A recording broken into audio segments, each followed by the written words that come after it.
Hello everyone and welcome to Digital Screening, and in this video I'm going to tell you how can you remove all your data from this machine or simply factory reset this machine if you are selling it, replacing it or returning it. Now the reason why I'm making this video is because I also tried to remove my data from this machine. I checked out a lot of YouTube videos and searched it on net also, but the steps have changed a little bit, so I thought to make a video on this particular topic and tell you how to do this.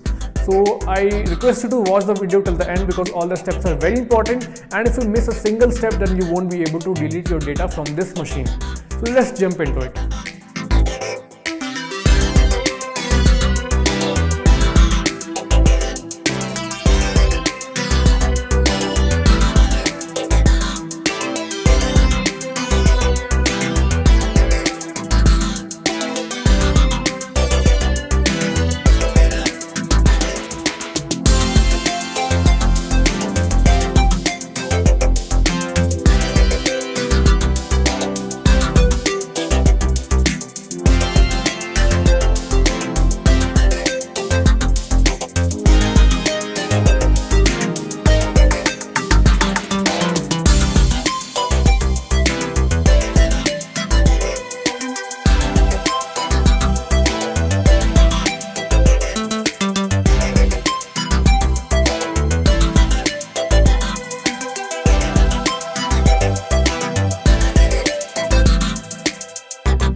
So I hope that the video was helpful, and if you have any doubt, comment down below. I will surely get back to you as soon as possible. We'll meet in the next video. Till then, stay safe.